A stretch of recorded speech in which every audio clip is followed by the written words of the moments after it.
In 1878, a sheriff in Lincoln County, New Mexico, deputized a group of men to track down a murder suspect.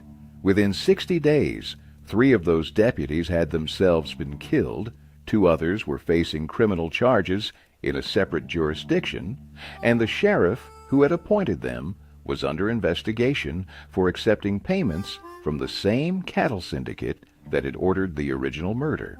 The man he had been hired to protect the public from, and the men who had hired him, turned out to be the same people. Nobody in Lincoln County was particularly surprised.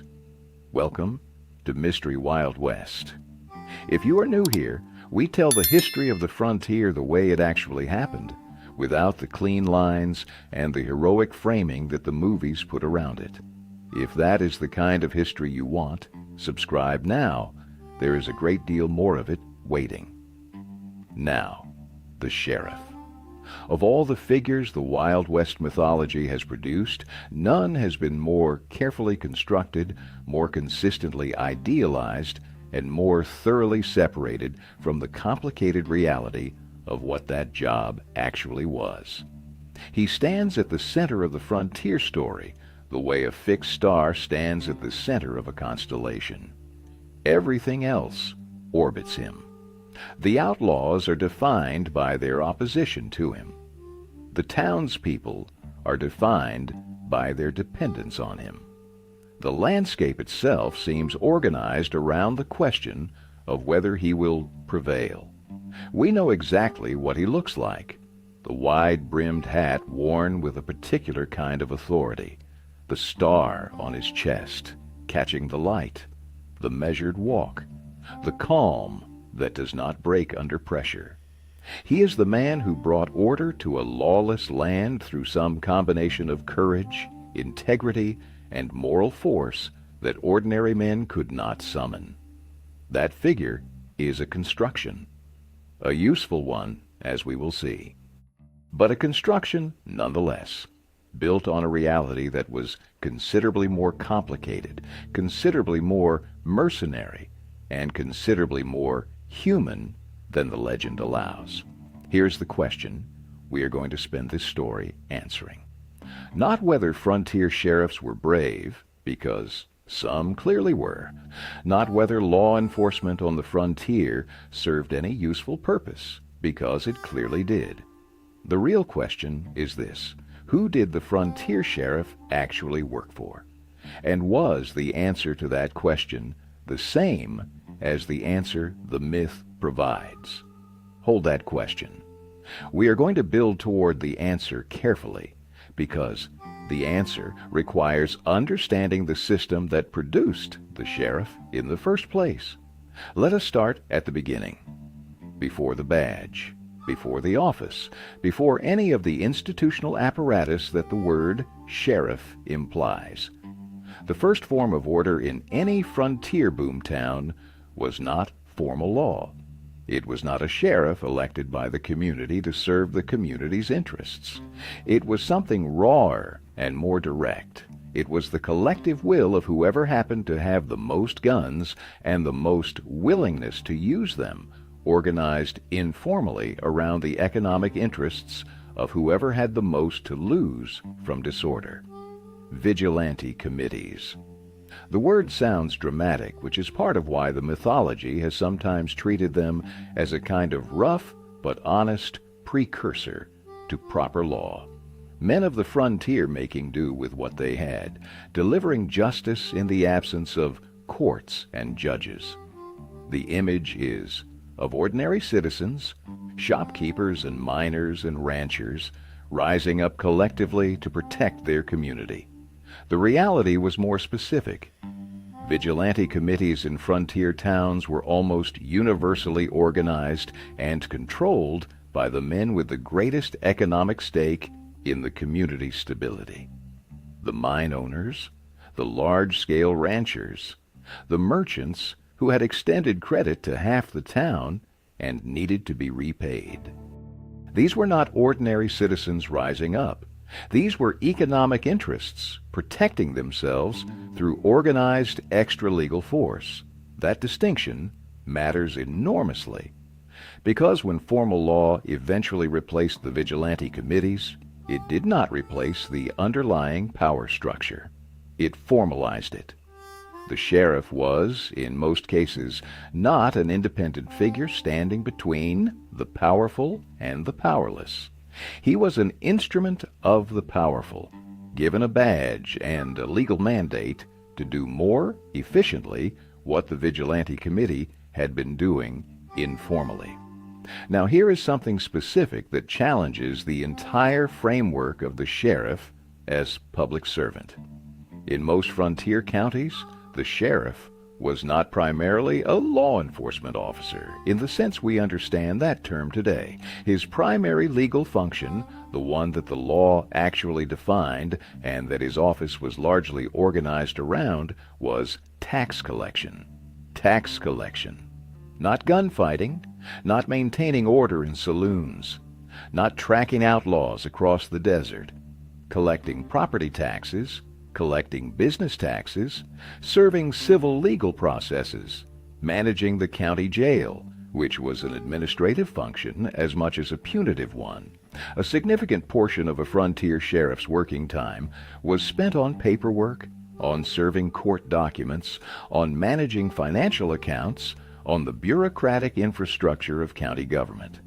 The dramatic confrontations that fill the mythology were a tiny fraction of what the job actually required, and most sheriffs spent most of their working lives doing nothing that would have made an interesting scene in a film.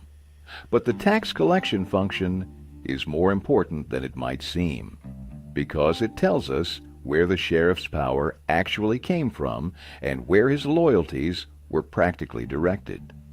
In a county where the largest taxpayers were the mining companies, the large ranching operations, and the major commercial interests, those entities had an outsized relationship with the tax collector. They were his most important clients in a functional sense. Their cooperation made his job manageable. Their resistance made it nearly impossible. And their influence over the county government that appointed or elected him was considerable. A sheriff who pursued the interests of small homesteaders or individual miners against the interests of the large economic powers in his county was a sheriff who was working against the people who had the most leverage over his continued employment. That was not an abstract tension. It played out in practical decisions about which complaints to pursue, which warrants to serve, which crimes to investigate seriously, and which to file and forget. Let us talk about how sheriffs were actually selected, because this is another area where the myth and the reality tell very different stories. In the movies, the sheriff earns his position through demonstrated personal quality. The town recognizes his integrity and courage and entrusts him with authority.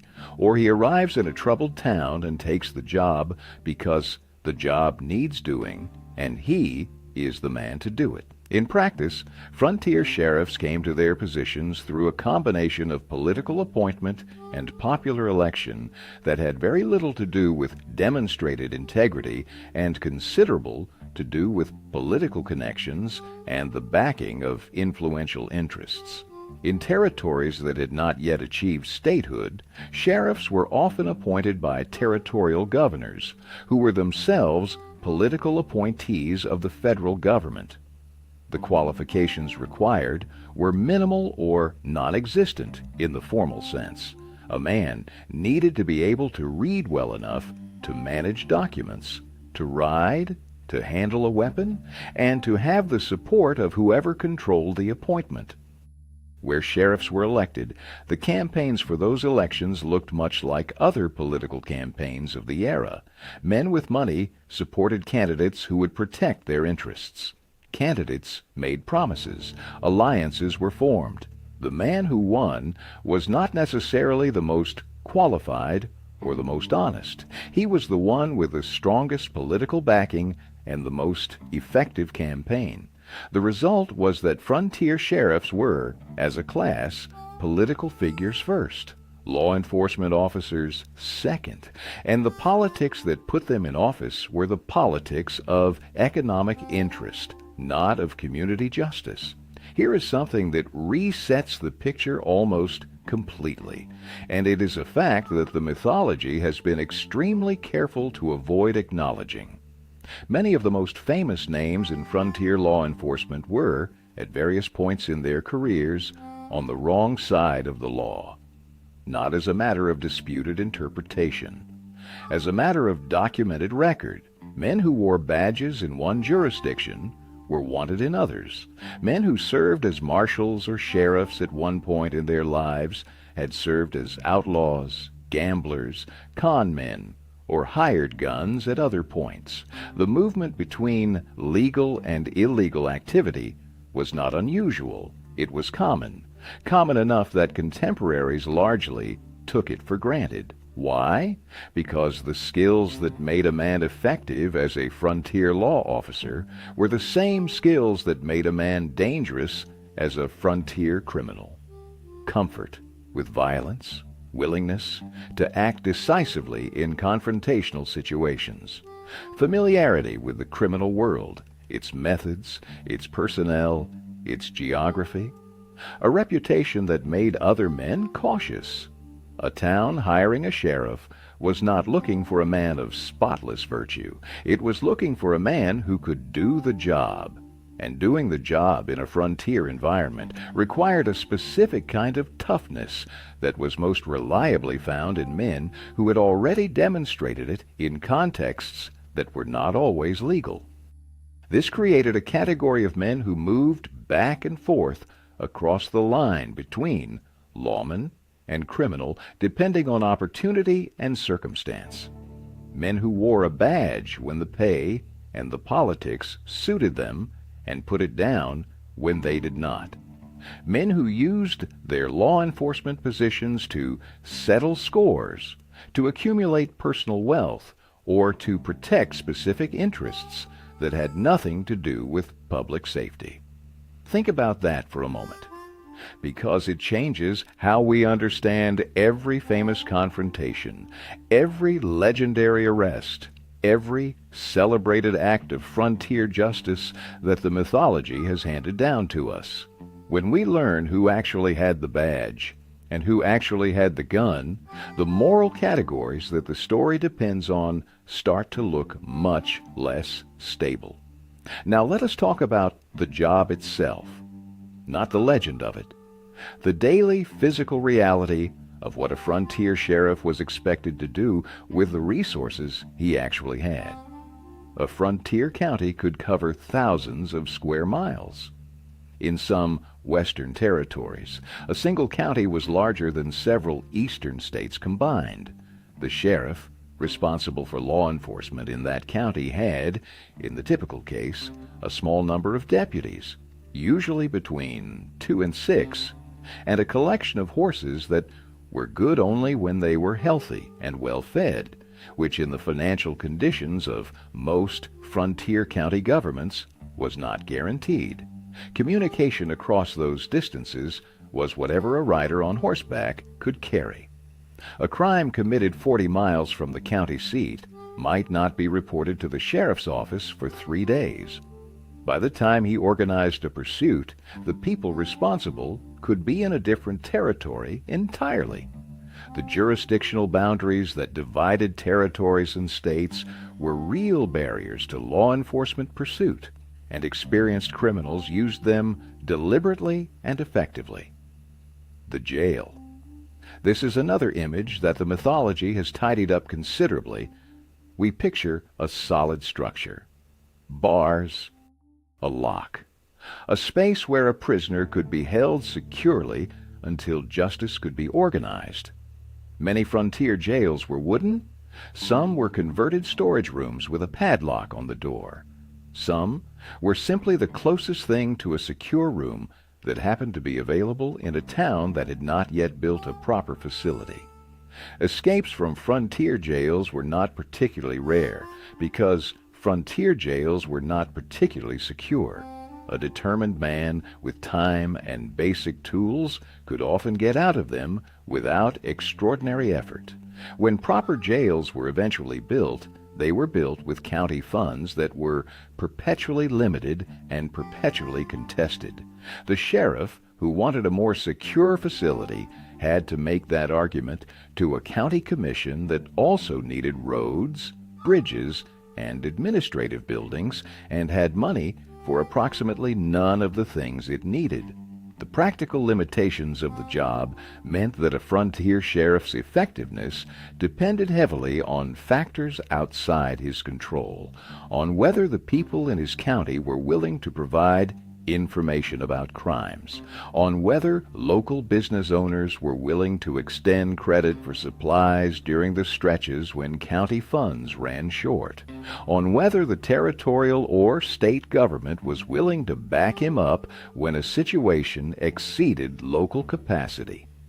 And here is the central tension that all of those dependencies created. A sheriff who was genuinely independent, who pursued justice without regard to who was connected to whom and who had influence over whom, was a sheriff who was constantly at risk of losing the cooperative relationships that made his job possible.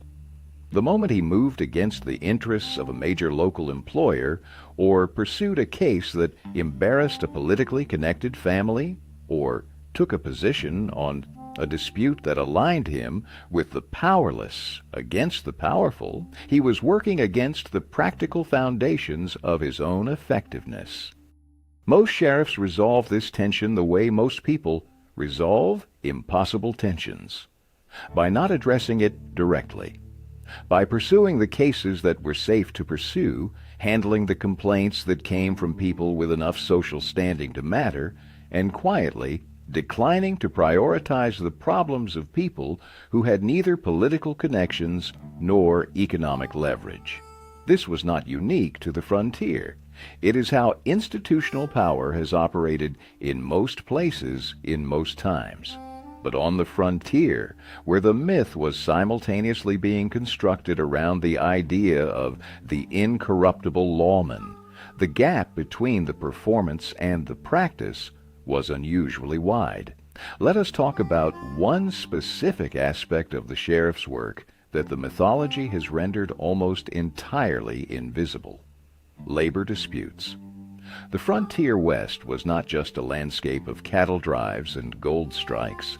From the 1870s onward, it was increasingly an industrial landscape.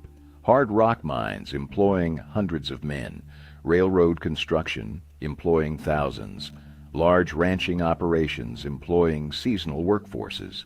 And wherever large numbers of working men were employed under difficult conditions for wages they considered inadequate, labor conflict followed: strikes, work stoppages, disputes over wages and working conditions that sometimes turned violent. These were a regular feature of the frontier industrial landscape in the last 2 decades of the 19th century, and the sheriff was frequently the figure called upon to respond to them. Whose side did he take? In the documented record, the answer is nearly always the same: the employers. When miners struck at the Coeur d'Alene mines in Idaho in 1892, the county sheriff did not position himself as a neutral party managing a labor dispute. He requested federal troops. Those troops arrived, and the strike was broken. The men who had walked off the job in protest of wage cuts went back to work at the reduced wages or did not go back at all. This was not an isolated incident. It was a pattern. Across the mining regions of Colorado, Nevada, Arizona, and Montana, the sheriff's office was one of the primary tools through which industrial employers managed labor unrest. The badge and the legal authority it carried were available for hire in the specific sense that a company that had the political influence to control who held the badge could direct that authority toward protecting its operations.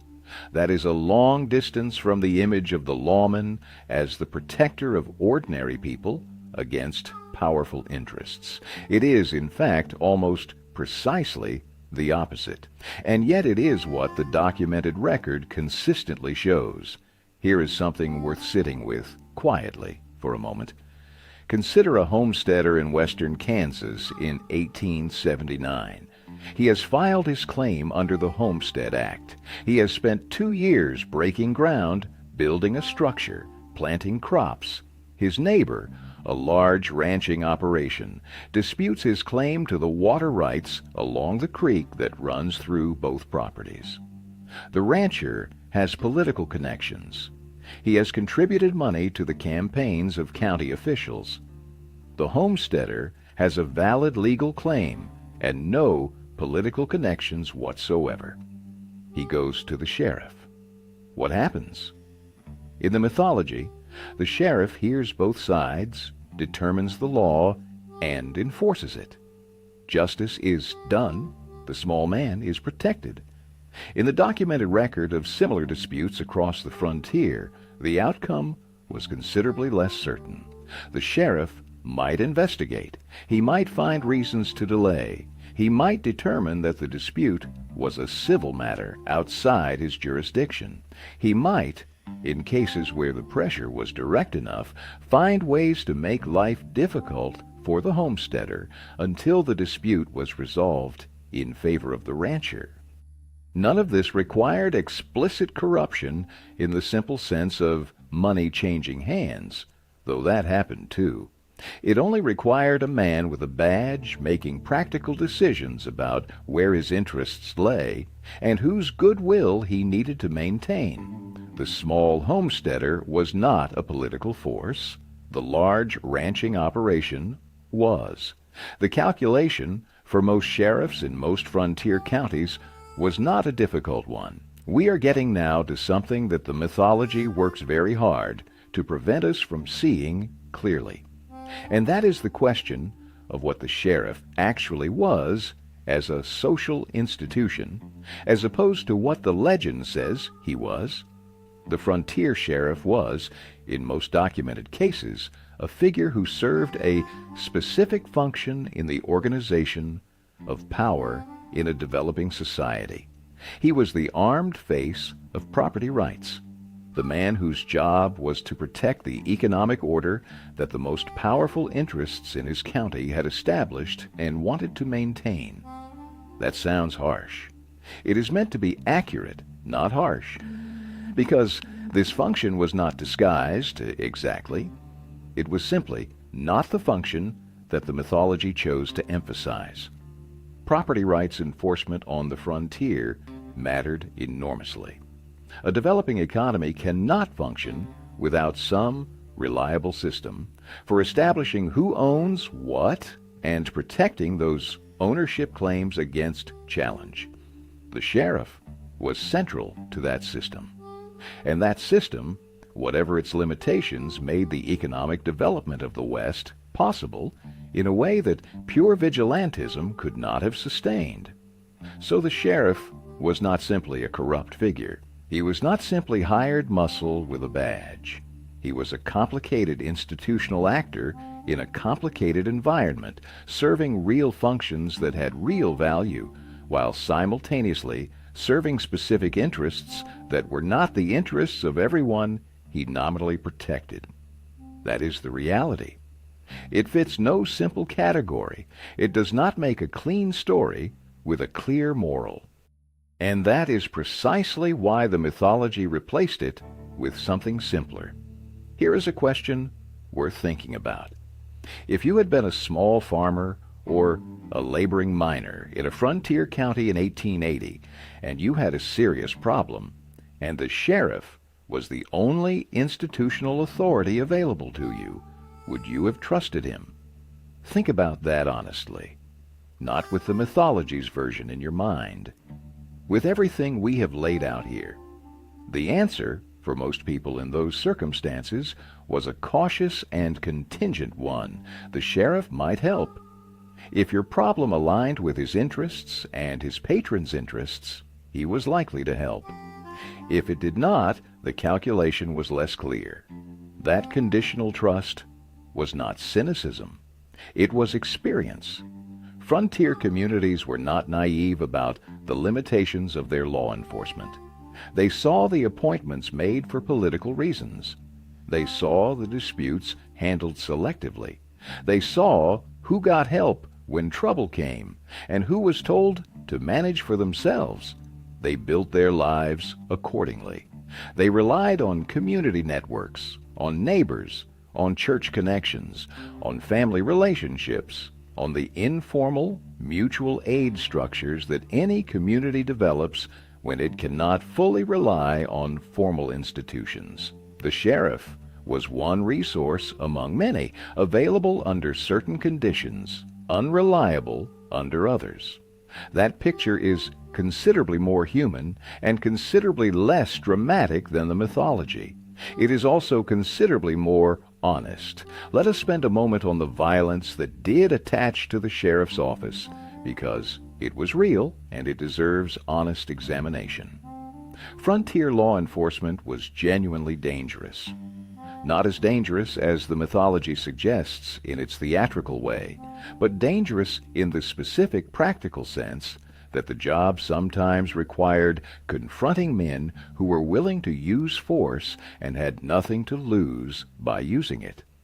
Deputies and sheriffs were killed in the line of duty during this period.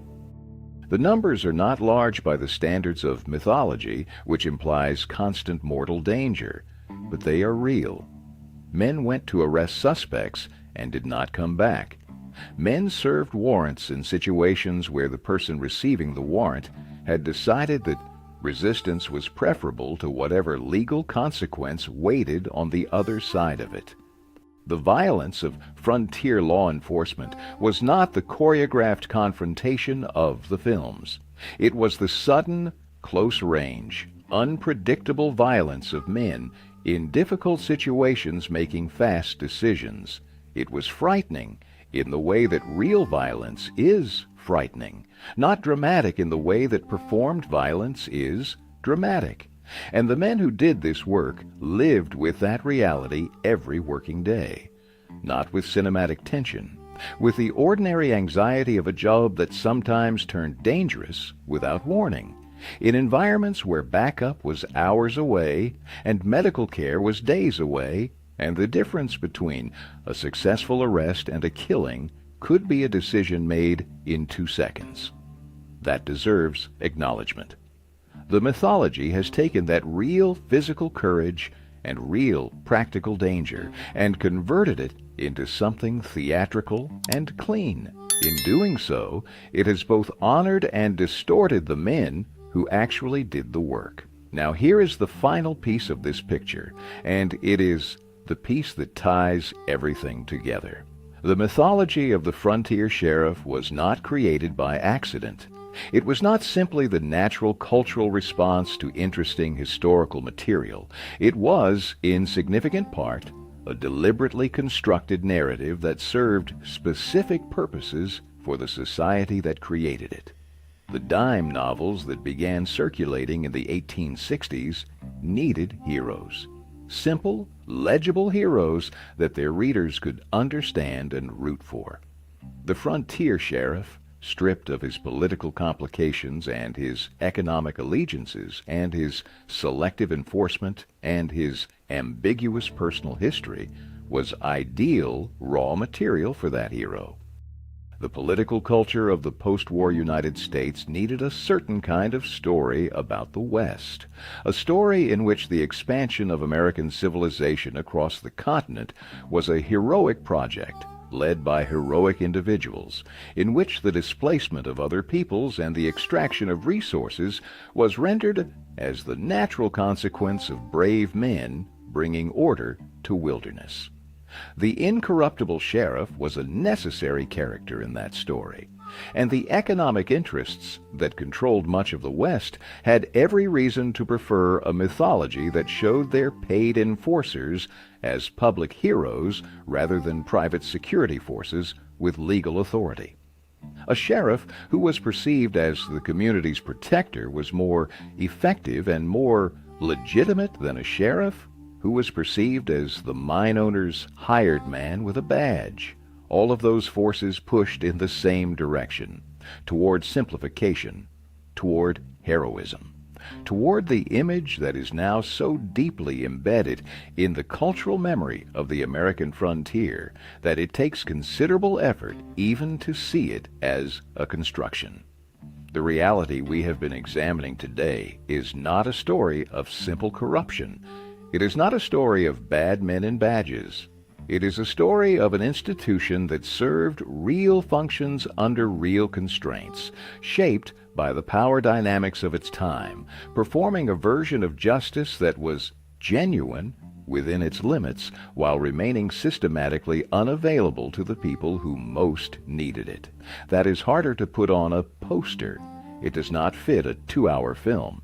It does not produce a single memorable figure whose name you can stamp on a historical marker and point to as the man who made the difference. But it is what the records show. It is what the letters and the court documents and the newspaper accounts and the sheriff's logs, where they survive, consistently describe. And it is, we would argue, a more interesting story than the legend, because it is a story about power.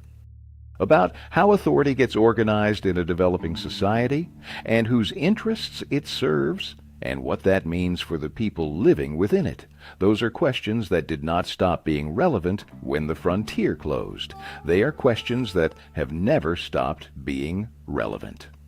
Before we finish, one last question for you. Knowing everything we have covered today, knowing the political appointments, and the economic allegiances, and the selective enforcement, and the complicated personal histories of the men who wore the badge, does the frontier sheriff become less interesting to you, or more? Our answer, after spending a great deal of time with the actual records, is that he becomes considerably more interesting. Because complexity is more interesting than simplicity, and human beings making difficult decisions within systems that constrain them are more interesting than legends walking down clean streets toward inevitable triumph. The Wild West Sheriff was not a hero in the way the myth describes. He was something more complicated and more real than that.